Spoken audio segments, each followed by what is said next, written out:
Hello guys, आज का मुख्य टॉपिक है डाटा मीनू में gate external data. Gate external data का मतलब है कि हम एक्सेल पे काम कर रहे हैं और हमें पहले से प्री डिफाइंड टेबल लेके आनी है, यहाँ पे इंपोर्ट करवानी है जिस पे हम वर्क कर सकें। तो इसमें बहुत सारे ऑप्शन दे रखे हैं। एक्सेस भी एक्सेल की तरह एक वर्कशीट एप्लीकेशन होती है जिसमें इसी तरह का काम होता है टेबल बनाने का। ठीक है, उसमें फॉर्मेटिंग वगैरह इतना नहीं होती, उसमें सिर्फ क्वेरी होती है। और इसी तरह फ्रॉम वेब, इंटरनेट से कोई लेके आनी है एक्सेल सीट, या फ्रॉम टेक्स्ट, एक्सेल में कोई टेक्स्ट बुक्स पढ़ी, नोट पैड में कोई टेक्स्ट डाटा पढ़े हैं वो, फ्रॉम कोई अदर सोर्स, इसमें एसक्यूएल सर्वर, एनालाइज सर्वर्स, इम्पोर्टमेंट फ्रॉम वगैरह। इस तरह का हमारे पास ना कुछ मटेरियल नहीं होता है, ये हाई लेवल की कैलकुलेशन के लिए होता है। हमारे पास सिर्फ सिंपल है जिसमें फ्रॉम एक्सेस से हम डाटा कोई सीट बनी है तो हम उसे उठा सकते हैं। जैसे डेस्कटॉप पे मैंने अभी एक बनाई थी एक्सेस की सीट, ये रो, इसमें अगर कोई टेबल है तो इसे हम इंपोर्ट करवा सकते हैं।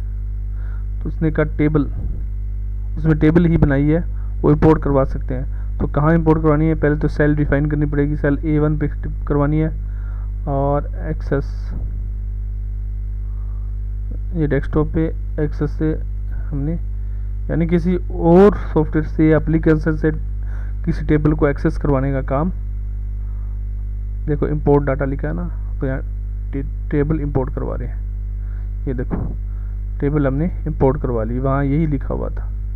देखो अब हमने टेबल के बारे में आपको पहले बता चुके हैं।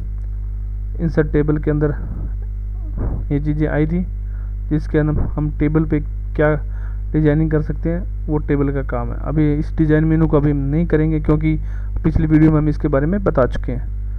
तो ये था हमारा डाटा के अंदर डाटा इंपोर्ट करवाने के sources, gate external data.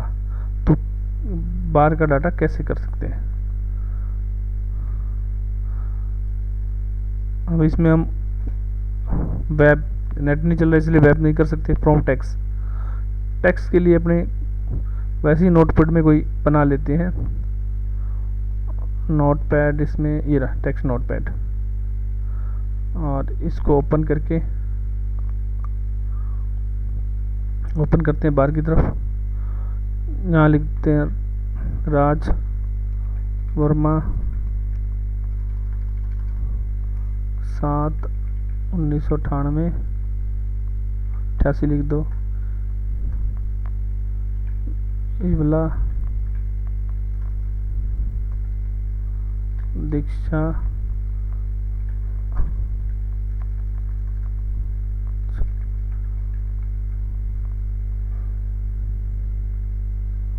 Save कर दिया। अब इसको ओपन करते हैं। ठीक है, वो देखो जो हमने लिखा था, इस डाटा को इस तरह से इंपोर्ट करवाना है। देखो ऑटोमेटिक इंपोर्ट करवाने के लिए हमारे इसके अंदर एक सिस्टम होता है। देखो वो डाटा जो वहाँ था मैंने इंपोर्ट करवा लिया। इस तरह से हमारे दो फंक्शन कंप्लीट होते हैं, फ्रॉम टेक्स्ट, फ्रॉम एक्सेस। ये नेट से चलेगा, ये भी अदर सोर्स से, अगर लैन सिस्टम जुड़ा है तो अदर सोर्स से निकाल करने के लिए ये कनेक्शन सर्वर से कनेक्शन के बाद में ही होगा, क्योंकि ये लैन सिस्टम उन पे चलते हैं, इसलिए वहाँ से डाटा क्वेरी करने में बड़ी दिक्कत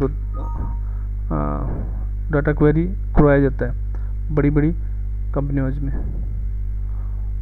हम इससे रिफ्रेश कर सकते हैं। ऑल रिफ्रेश, अगर रिफ्रेश क्यों करते हैं, किस कारण से रिफ्रेश करते हैं, क्योंकि अगर हमने कोई कनेक्शन बनाया है उसमें डाटा पीछे से कहीं अपडेट हो रहा है तो उस अपडेट को लेने के लिए कनेक्शन रिफ्रेश बोला जाता है।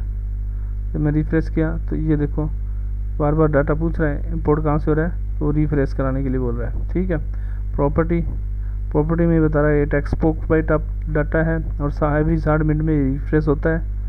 इस तरह से आप इंसर्ट कर सकते, कौन सी सेल पे इंसर्ट किया हुआ है आप इसे देख सकते हो, एडजस्टमेंट विड्थ भी कर सकते हो, जो भी है फॉर्मूला भी एडजस्ट कर सकते हो उसके साथ में, ठीक है। अगर किसी डाटा का लिंक बना हुआ है तो उस लिंक को भी हम एडिट कर सकते हैं, ठीक है। तो आपका ये connections, gate external data, connection कौन सा है, कनेक्शन इसने बता रहा है कि एक एक्सेस से आपकी सीट आई हुई है, एक न्यू टेक्स्ट से आपकी सीट हुई है, तो ये कनेक्शन बताता है कि कौन सी सीट का आपका कनेक्शन है, कहाँ से डाटा आ रहा है आपका, ठीक है। तो ये आज के वीडियो में टॉपिक में इतना ही। अगले टॉपिक में हम करेंगे short filter data tools and outlines क्या होते हैं। तो वीडियो पसंद आए तो लाइक कीजिए, शेयर कीजिए, धन्यवाद, और सब्सक्राइब अवश्य कीजिए।